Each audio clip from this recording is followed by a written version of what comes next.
ne sais pas si ces émissions existent encore, mais quand j'étais jeune, on regardait, mon frère et moi, c'était moins intéressant pour ma soeur, mais des concours de force à la télé. Une émission qui s'appelait L'homme le plus fort du monde. Dimanche dernier, j'ai essayé de vous démontrer que c'était moi, ce n'était pas moi, mais il y avait des concours de force avec toutes sortes de défis. Il fallait tirer un camion, il y avait une corde, il fallait tirer un camion par la corde. Il fallait tenir des poids, des bras tendus comme ça, tenir des poids le plus longtemps possible. On pourrait faire ça avec le sac faire un concours après avec le sac de livres. Il y avait le tir à la corde aussi. Et peut-être l'épreuve la plus difficile, c'était qu'il fallait soulever une grosse pierre en forme de ballon, une grosse pierre qu'il fallait transporter, qu'il fallait porter sur une distance de 50 mètres à peu près. Et ceci après déjà quelques épreuves. Des hommes, ils étaient déjà fatigués, ils avaient déjà les bras fatigués, et ça faisait de la peine de les voir essayer de soulever ces grosses pierres pour les porter ces 50 mètres. On voyait l'effort, on voyait les muscles, on voyait les vaisseaux sanguins. Ils donnaient tout pour porter ce fardeau jusqu'au bout.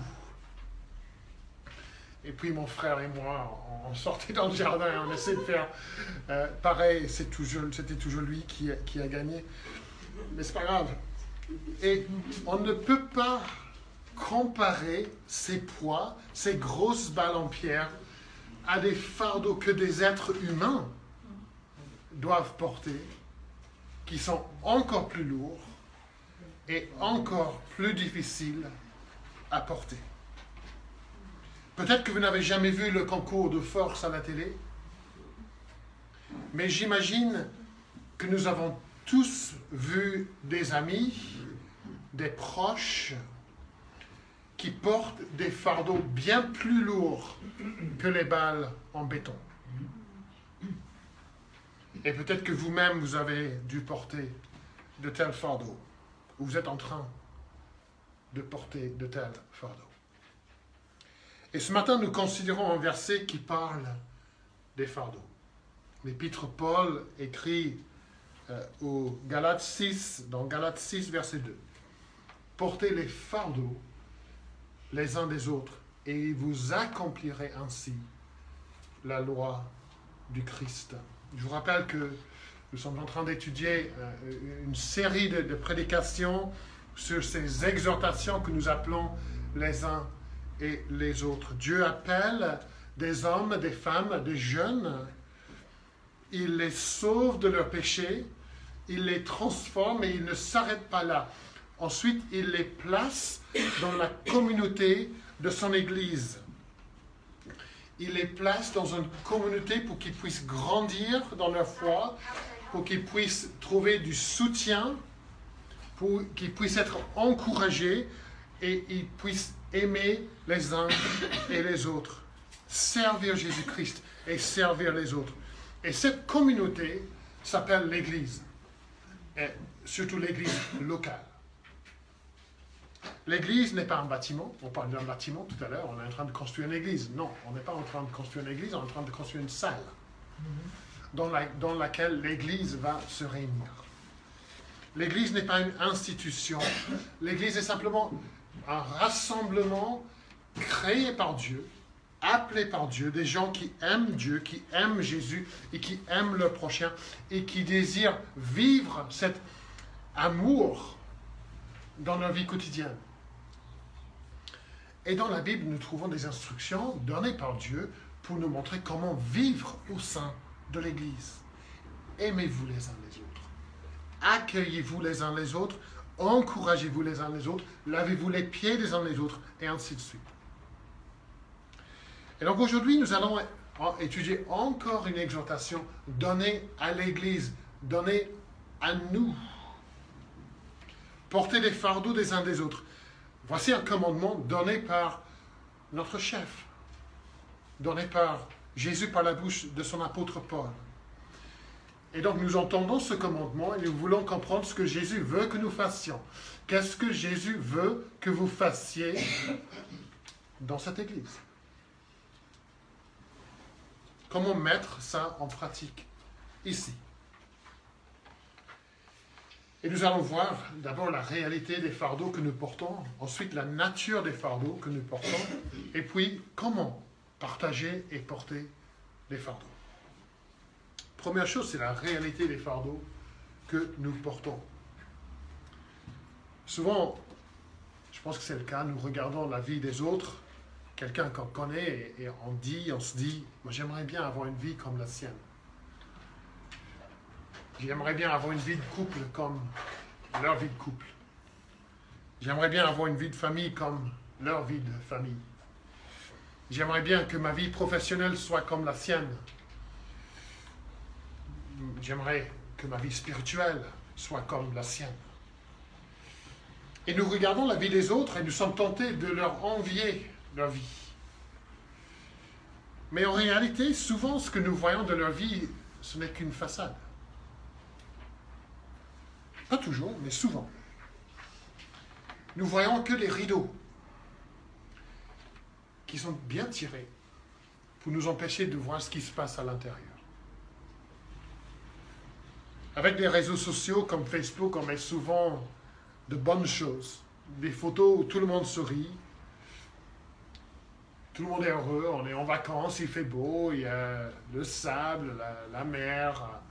On prend une photo de ça pour montrer que tout se passe bien dans la vie. Mais qu'est-ce que ça cache? Tout est bien chez moi, tout va bien, mais qu'est-ce qui se passe derrière les rideaux? Et nous tous, nous savons que la réalité est souvent bien différente des apparences. Les apparences qui sont souvent trompeuses. Derrière la façade, il y a souvent, sinon toujours, des fardeaux que tout le monde ignore. Vous regardez une personne, vous regardez le sourire, mais vous ne voyez pas une grosse balle en béton, le fardeau que cette personne porte. Et le verset 2 dit, portez les fardeaux des uns des autres. Et l'apôtre Paul qui écrit ces mots, il connaît bien la situation de ces jeunes chrétiens. Il sait ce qui se passe dans leur vie. Lui, il avait vécu des choses terribles dans sa vie, des tensions, des conflits, les déceptions, la souffrance. Alors quand il dit « portez les fardeaux des uns des autres », il ne dit pas « au cas où ».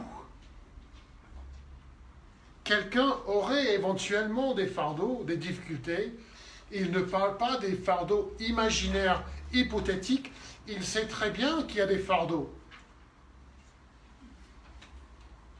Et cette exhortation suggère que ce n'est pas une ou deux personnes, ici et là, qui ont de petites difficultés. Et puis le mot pour fardeau ici est très fort. Ce n'est pas un petit sac, le petit sac qui était facile à soulever. Ce n'est pas ça.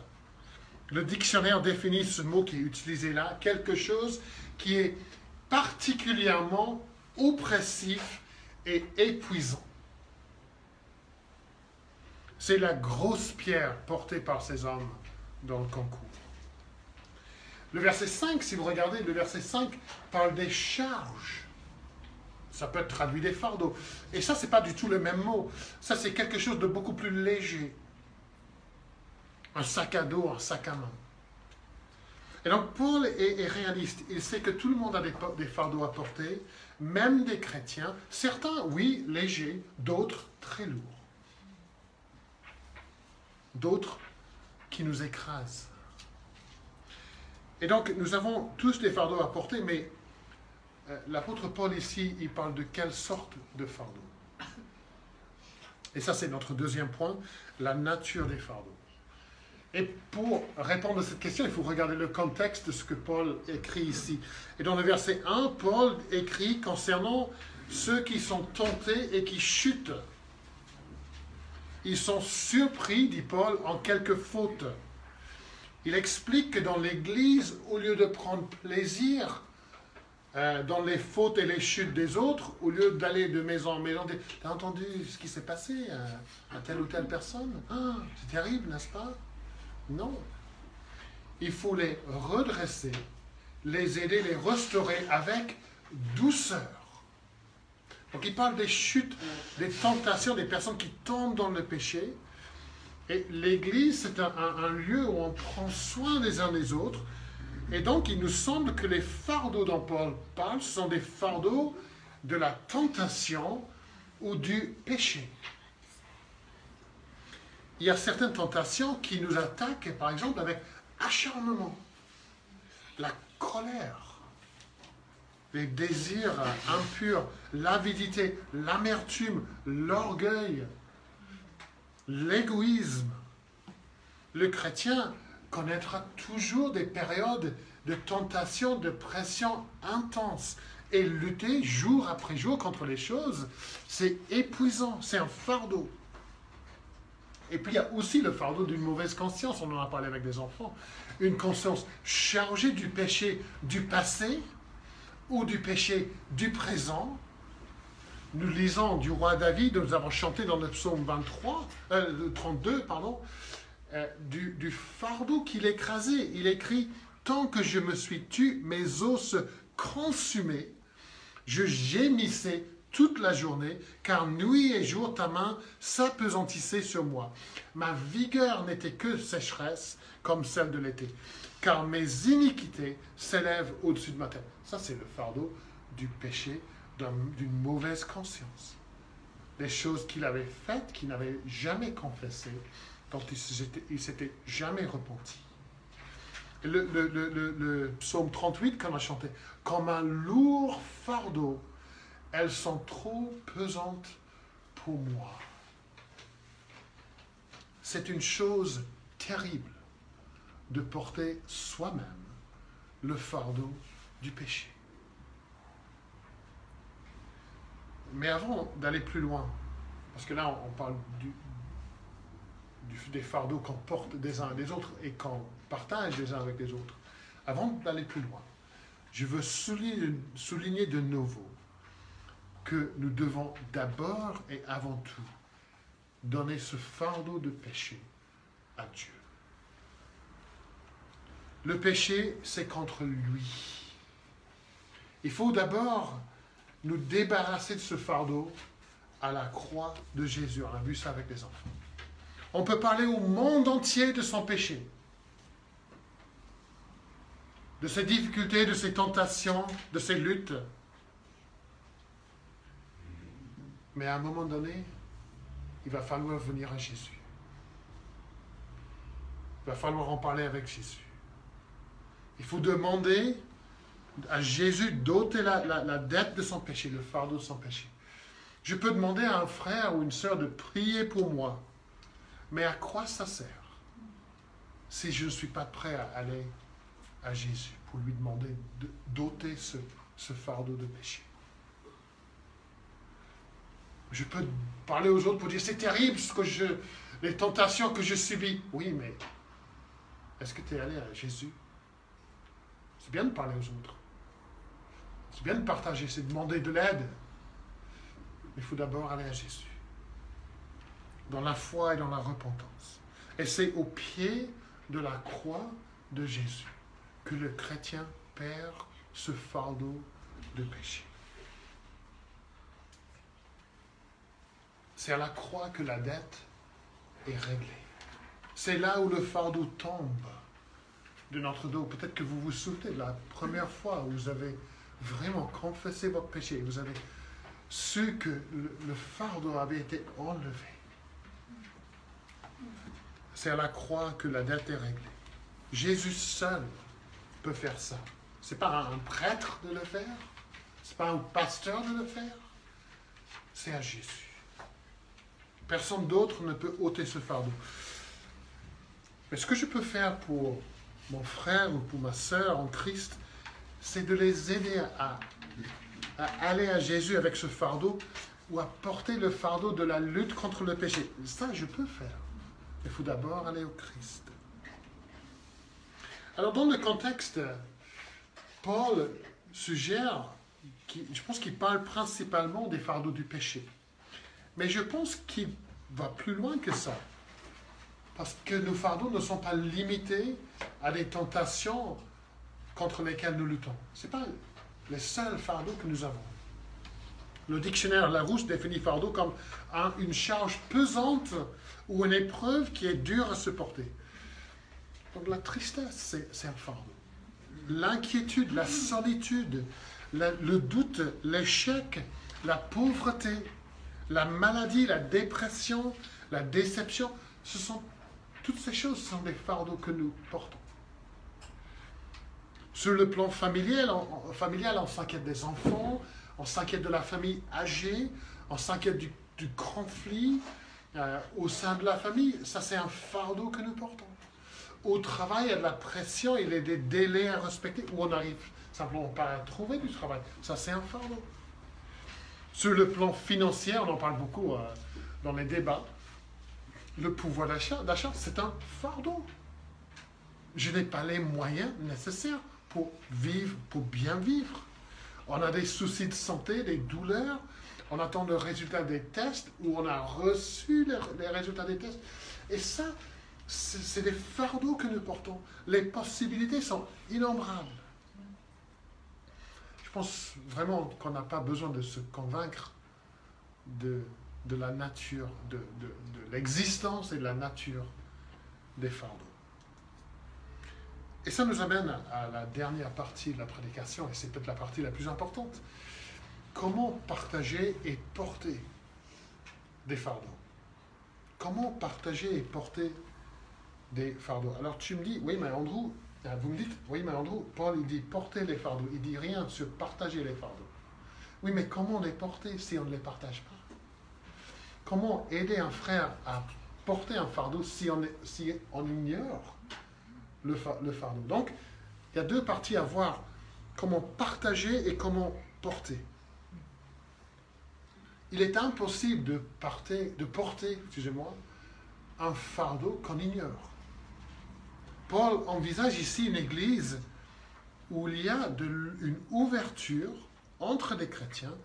Ils font confiance les uns aux autres. Ils s'aiment les uns les autres.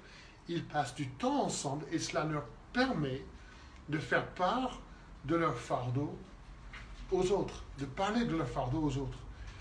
Paul envisage une église où la conversation entre les membres n'est pas superficielle. Mais on parle plutôt des fardeaux, des tentations, des luttes. Il envisage une communauté où c'est naturel de demander de l'aide. L'Église de nos jours doit être un tel endroit. L'Église n'est pas un défilé de mode des gens parfaits.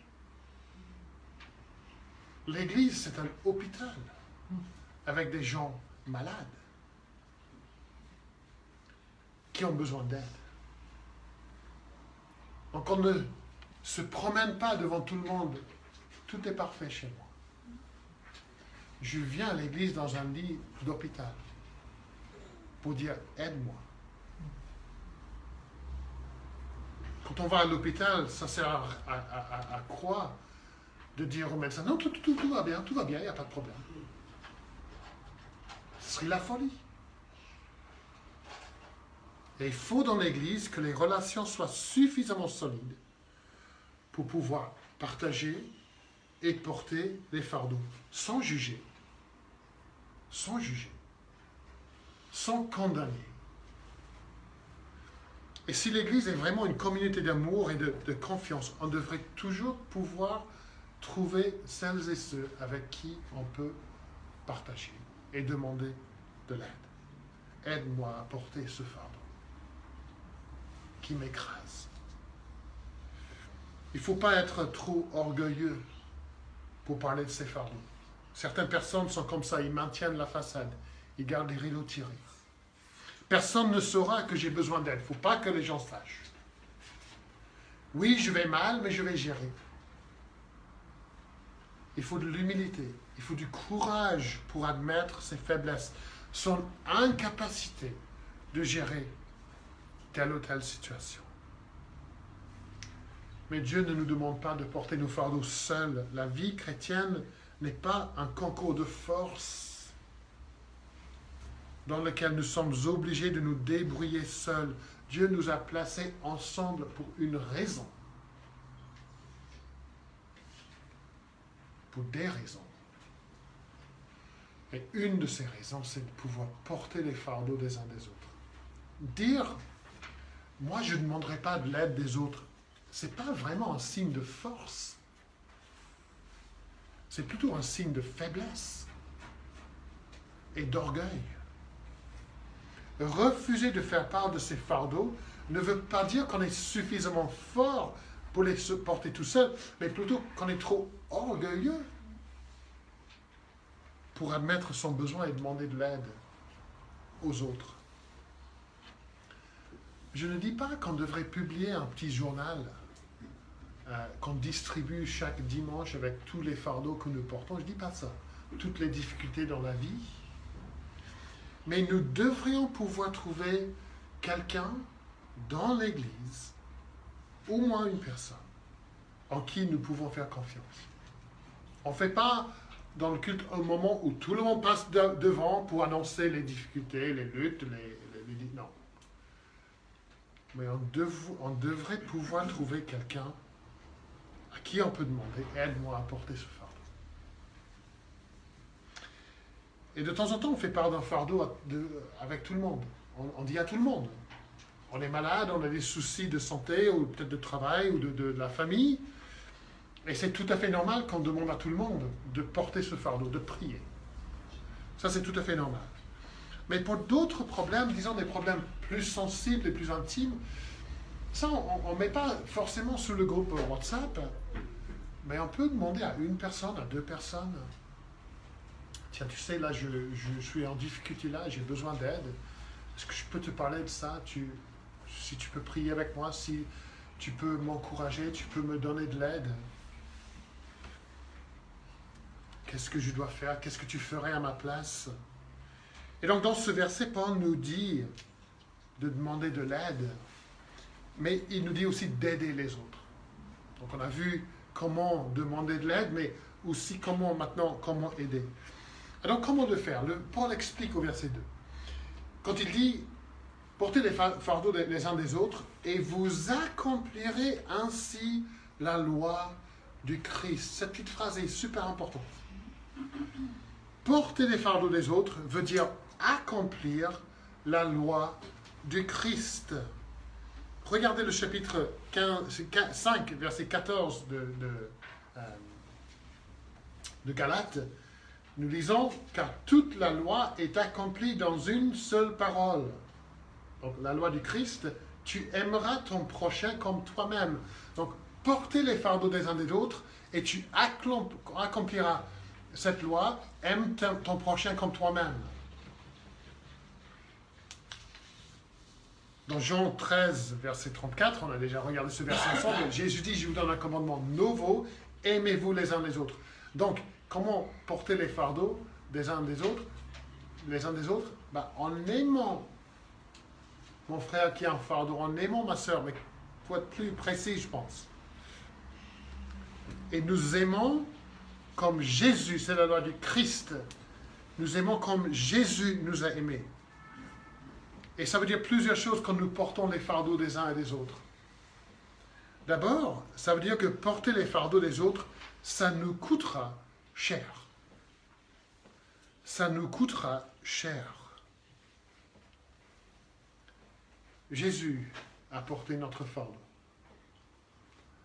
Qu'est-ce que ça lui a coûté? Sa vie. Sa vie. Et porter les fardeaux des autres veut dire être dérangé, gêné. Nous disons non à nous-mêmes et nous nous donnons aux autres. Nous leur donnons le temps qu'il leur faut. Nous faisons des sacrifices.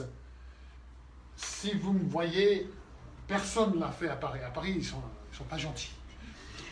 Beaucoup de personnes m'ont vu en train de porter mon sac et personne n'est venu à mon aide. Et si quelqu'un avait proposé, j'aurais peut-être pensé, ils veulent voler. Mais il n'aurait pas pu courir très loin avec. Mais s'il m'avait proposé de l'aide, j'aurais dit, oh non, non, ne vous dérangez pas. Et il aurait dit, mais ça ne me dérange pas. Je dis, bah si, ça vous dérange. On dit ça, n'est-ce pas? Ça ne me dérange pas. Hein? On propose de l'aide, je dis, non, non, c'est bon, ne vous dérangez pas, ça ne me dérange pas. Si, ça vous dérange. Avant, vous étiez assis, tranquille, en train de lire votre livre. Et maintenant, en portant mon sac, vous aurez mal. Vous serez fatigué. Vous ne savez pas à quelle distance j'ai à marcher. Hein? Et donc, quand vous dites « ça ne me dérange pas », si ça dérange, si ça gêne, si ça fait mal de porter les fardeaux des autres, sommes-nous prêts à le faire? Ou est-ce que nous préférons rester tranquilles, assis, avec notre livre, avec notre divertissement? Mais quand vous portez le fardeau des autres, et ça demande votre temps, ça demande votre énergie, votre argent, c'est fatigant, ça vous dérange, ça vous gêne, ça rend votre vie plus difficile, moins confortable, vous êtes en train d'accomplir la loi de Jésus. Vous êtes en train d'imiter Jésus. Et porter les fardeaux, ça peut se faire de différentes façons, selon les fardeaux. On peut porter des fardeaux simplement par les paroles, par sa présence. On a déjà vu ça quand on a regardé l'exhortation « Encouragez-vous les uns les autres ». Les paroles aident à porter la présence de quelqu'un. Peut-être qu'il faut faire une offre de l'aide pratique. Quelqu'un est fatigué, quelqu'un est épuisé pour une raison quelconque. Et on pourrait faire le ménage, on pourrait préparer un repas, on pourrait garder les enfants, faire les courses. Il y a toutes sortes de choses qui pourraient servir à alléger le fardeau quelconque. Et c'est souvent les petites choses banales qui aident à porter le fardeau. Des choses pas du tout extraordinaires, mais qui font une grande différence. Jésus nous donne des exemples. Matthieu 25. Car j'ai eu faim. Ça, c'est un fardeau. Et vous m'avez donné à manger. J'ai eu soif. Et vous m'avez donné à boire. J'étais étranger. Ça, c'est un fardeau. Et vous m'avez recueilli. J'étais nu et vous m'avez vêtu. J'étais malade et vous m'avez rendu visite. J'étais en prison et vous êtes venu vers moi.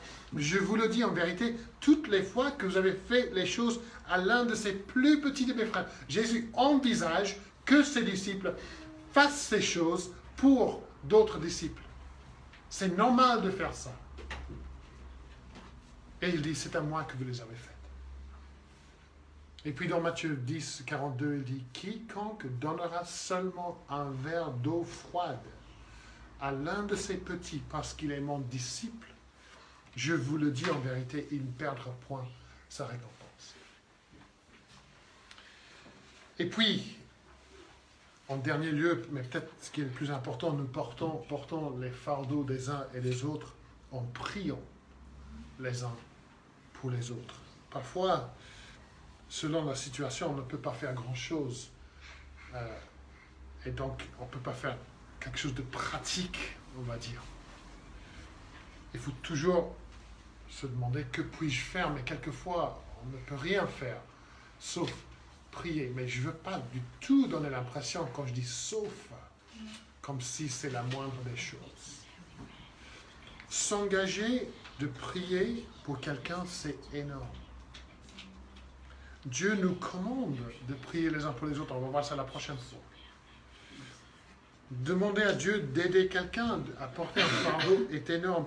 Faire appel à celui à qui a dit dans sa parole, rejette ton fardeau sur l'Éternel. Donc, je rejette mon fardeau, mais si je rejette mon fardeau, je veux aussi rejeter le fardeau des autres sur l'Éternel.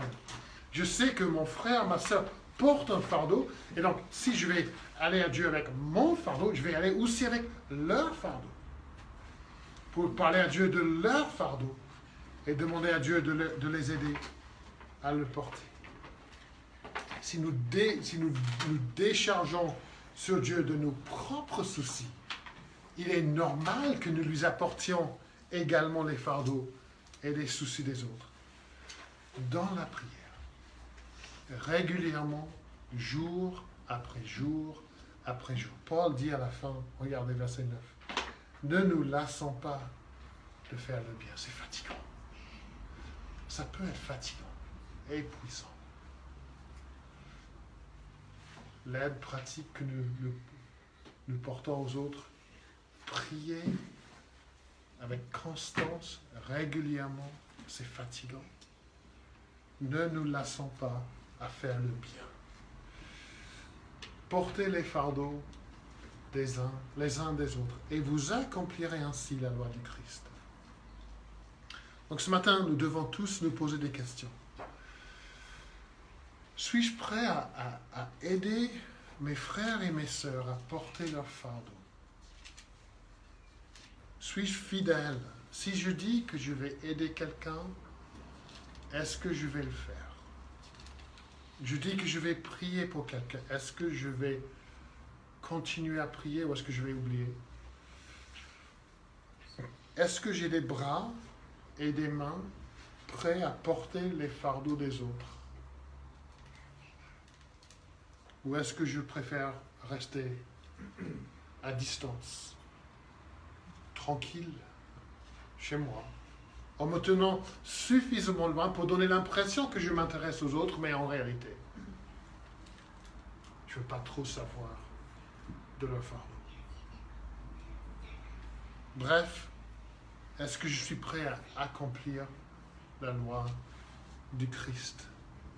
Et c'est ça notre motivation. C'est ça notre motivation.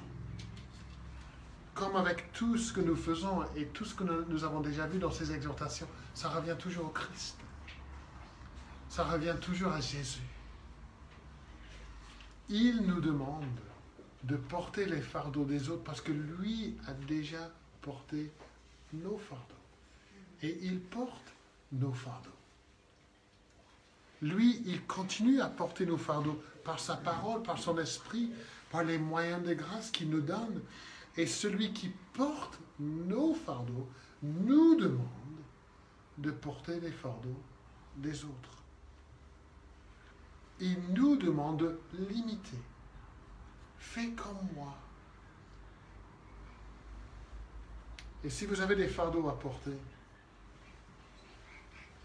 j'espère qu'ici, dans cette église, vous pourrez trouver celles et ceux qui sont prêts à vous aider.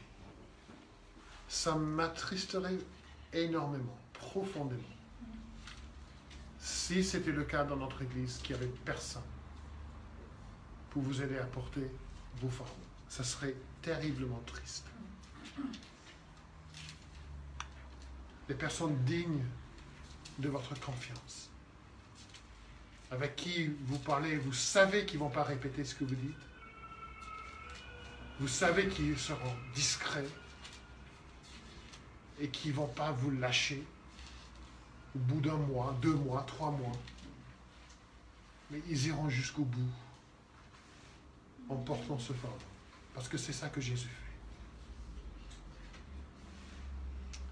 Que notre Père Céleste nous donne le courage, la force et la grâce de porter les fardeaux, de partager les fardeaux les uns avec les autres. Amen.